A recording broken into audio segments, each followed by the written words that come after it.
మకర వ్యూహం ఏమిటి? కర్ణునకు బ్రహ్మాస్త్రము, సర్పముఖాస్త్రము వంటి భీకరాస్త్రములను అనుగ్రహించిన వారు ఎవరు? భార్గవరాముడు. కర్ణుడు కౌరవ సేనాపతిగా యుద్ధానికి పన్నిన వ్యూహం పేరు మకర వ్యూహం. విశ్వకర్మ ఇంద్రునికై తయారు చేసిన మహనీయ కార్ముకం ఏది? విజయము. తారకాసురుని తనయులు ఎవరు? విద్యున్మాలి, తారకాక్షుడు, కమలాక్షుడు.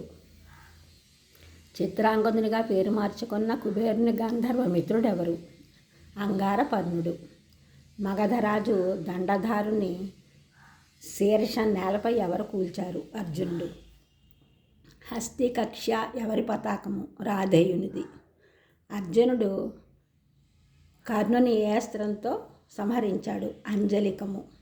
కురుక్షేత్ర సంగ్రామములో 17వ రోజు ధర్మరాజుతో సామరస్యమే సమ్మతమని దుర్యోధనునికి ఎవరు చెప్పారు? కృపాచార్యుడు.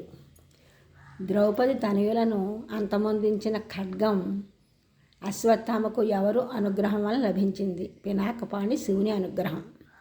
ఉపపాండవులను చంపిన తర్వాత అశ్వత్థామ ఇంకను ఎవరిని చంపాడు?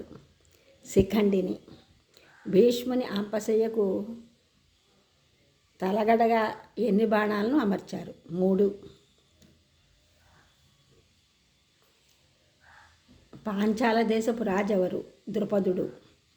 జయత్సేనుని రాజ్యమేది? మగధ రాజ్యము.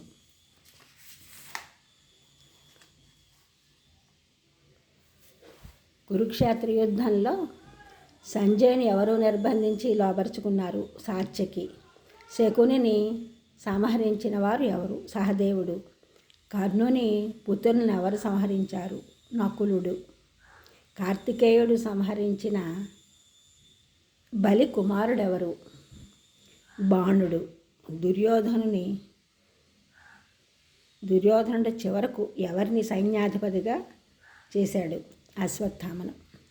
ఈ ఛానల్ చూసిన వారందరూ కూడా సబ్స్క్రైబ్ చేయండి, షేర్ చేయండి, లైక్ చేయండి, కామెంట్ చేయండి. సబ్స్క్రైబ్ చేసిన వారందరికీ కూడా కృతజ్ఞతలు. షేర్ చేసిన వారు, లైక్ చేసిన వారు, కామెంట్ చేసిన వారందరికీ కూడా ధన్యవాదములు.